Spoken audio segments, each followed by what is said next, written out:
Welcome to Exploring the Mystical Side of Life with your host, Michelle Aubin and Linda Lang.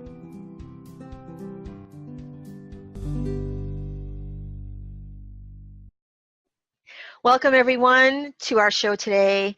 I'm Michelle Aubin and having a great conversation today with Linda Lang. The topic for today, how to rewrite your path and different tricks and techniques, basically how to get off of one definition of ourselves and one outcome for the future and create a new one. It's a big topic. It's a big topic, but it's a really great topic. And so I was inspired because I was listening to a great video by Joe Dispenza, and he goes into a lot of the science around it, and I'm not going to be able to really talk very kind of concretely the way he does about the science. But one of the takeaways, he was saying we can literally create new pathways in the brain by using our imagination. And I was really intrigued by that. And have you come across anything like that, Linda? I know that you can create new pathways by thinking new thoughts and learning new things. And I think that's a fantastic way to do it, really. There's science behind this, and that was the big takeaway from me with listening to this talk, was that he quoted a scientific study where there were different groups of people learning to play the piano for 2 weeks. And one group went into the room and actually played the exercises. The other group stayed home, did nothing. The third group came in and played whatever they wanted, not the exercises, but whatever they wanted. And the fourth group used their imagination to do the exercises. So they then scanned the people's brains before and after. And the ones that played the exercises had created new areas of the brain that lit up, new neural pathways. And the people that did it in their imagination did it just as well. And so that is really kind of amazing to think that people could imagine themselves playing the piano and get those pathways in their brain just like people physically playing the piano.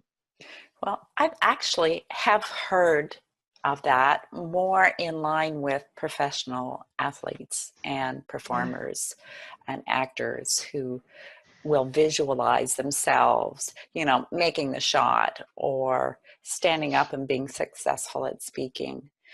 And they think it, they keep, picturing it and patterning it in their minds. So it becomes a neural pathway that has some depth to it. And it seems to make it a little bit easier for them to actually jump into that role, which makes me wonder as well, aside from the neurology of it and getting the unconscious on board, it probably also puts that out into the future to help manifest, that kind of intention thing. It changes the molecules around us. Mm-hmm. This is what Dr. Dispenza is so good at talking about, because he actually talks about the quantum field. But it makes sense that if we are envisioning something repeatedly and we're shifting into that in our mind, the world reflects back to us what we are shifting into. And I'm recalling a concept from Abraham Hicks. They call it pre-paving.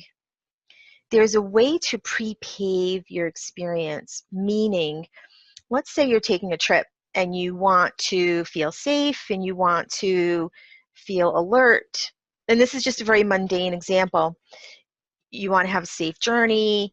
You can pre-pave it in your mind. Imagine yourself sitting in a car, feeling aware of all the things you need to notice. Do it from beginning to end in a few moments in your mind. Now, I use that with projects. I do this when there's something new I'm going to do. Like, let's say I'm going to do a public speaking event. I will imagine myself enjoying the process. And it really works. I imagine myself feeling comfortable. I imagine myself connecting to all the people in the audience. And I've actually done this. And, public speaking is one of the most common fears people have. But you can use this with anything. I've done it with dietary changes. Okay, I'm going to imagine myself following through on my dietary commitments, whatever it might be. Have you ever done pre-paving? Well, actually, it's a technique that they teach you in NLP to kind of help Right. build the neural pathways. So, yes, I have. I think probably the thing that I would really like to communicate to the audience is the importance of our thoughts, and how when we think about our past experiences and negative things in the past, or being focused on flaws, we're creating the neural pathways in our brain that make that more concrete, and we'll start to notice more flaws and more problems in line with these old thoughts that we think. So it really is very beneficial when we can let the past go and start where we are and move forward with a really positive projection of the outcome. Say that again. We're going to notice more flaws. I'm not sure I caught that. If we think about the flaws, the Okay, FLAWS, right. If we think about problems, if we think about negative things, that's what we're going to notice. that's what we'll notice, Right. and it will be reinforced in our thinking. Yes.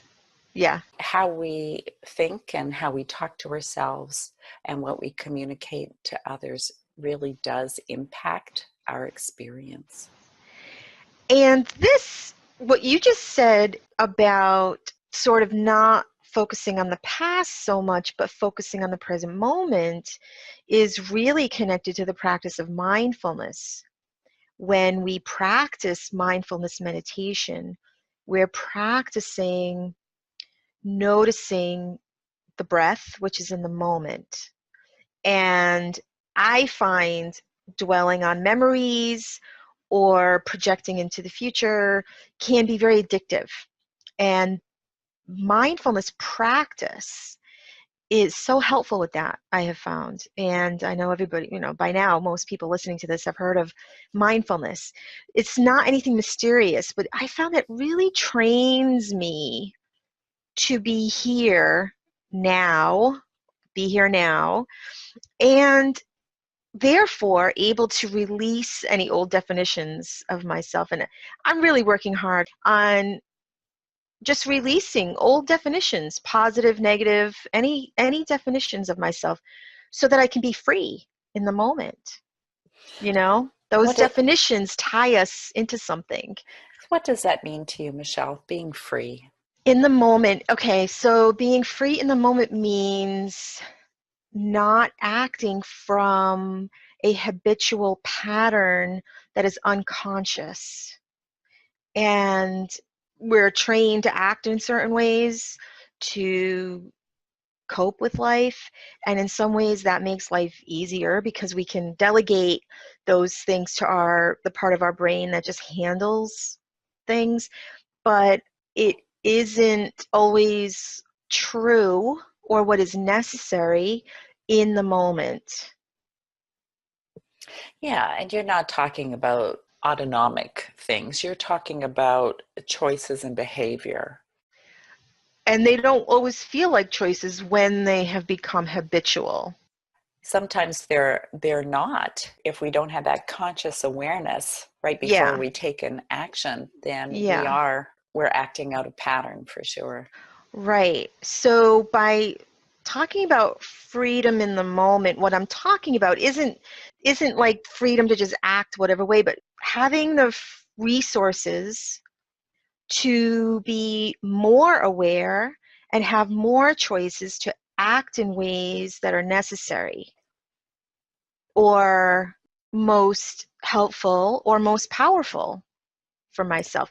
So that's how I think about that. By releasing old definitions and becoming aware of what they are in the beginning, to begin with, and then releasing them and saying, okay, now I have more freedom in how I act or react, or there's so many layers to it, but it's a process. I think you described it very well. And we had a little conversation before we hit record, and I made the comment that you stand in the place of power when you're in that place of making a decision, and you can choose if you're going to do, this or this, and you make that choice consciously.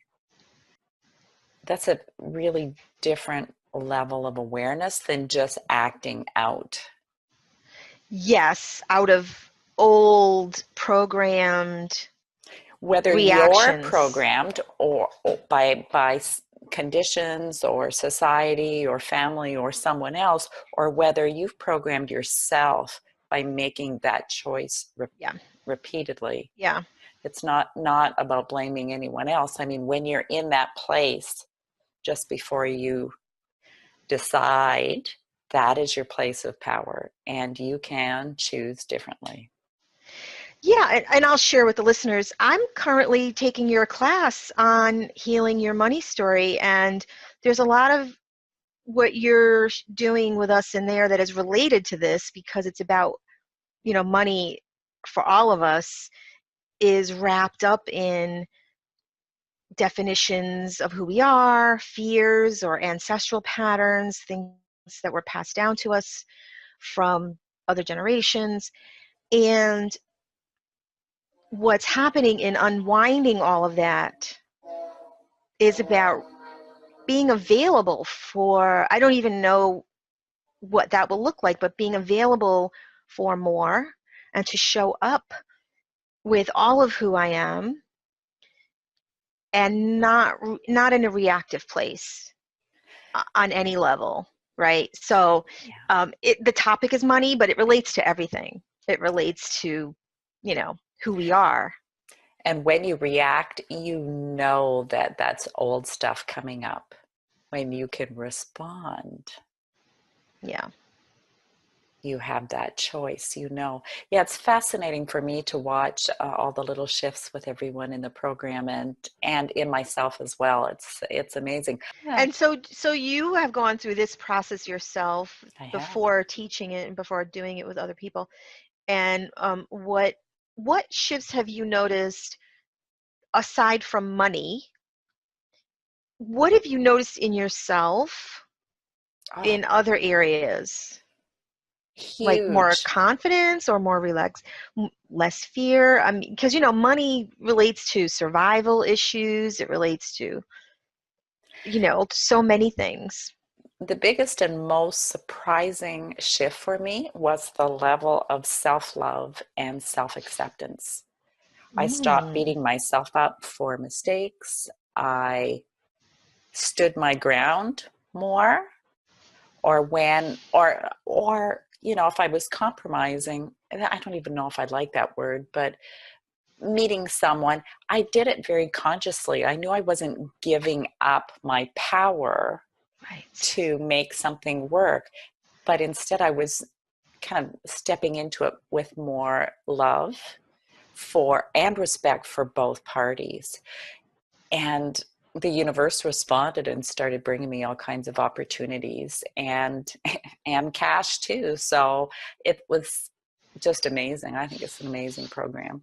It's almost like the universe is rewarding you for respecting yourself. Yeah. And loving yourself. Yeah. And it feels so good to get rid of that old weight of unresolved emotions and patterns and limited thinking, and to actually build a new healthy relationship with yourself and what you deserve and what is possible for you. Well, I know I had to go through a similar thing on my health journey, which was to make my food choices and all of my health choices like my sleep patterns and all of those things, number one in my life, and they're non-negotiable. And looking back, I'm amazed that that ever wasn't the case. But there are ways that we chip away at ourselves, maybe because we think we have to be there for other people in a certain way, or we have to not make a fuss about food, that kind of thing. When I made that shift over time, I never expect anyone to bend over backwards for me, but I will not violate my own needs.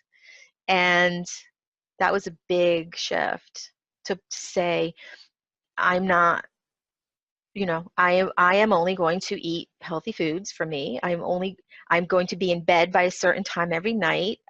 Those kind of things. I'm not going to engage in things that are super stressful. And it didn't happen overnight, but it feels No, like I should have always been this way, but I wasn't, so it now is a journey. It's a journey. Yeah. You mentioned boundaries, and I think that's a fantastic topic. We'll have to save that for a future podcast. That's a rich one. Yep. A lot to talk about with that. So thank you everyone for joining us. We would love to hear your comments. Feel free to like our channel and share your thoughts. And we look forward to seeing you next time. And Michelle, where can people visit you on Facebook?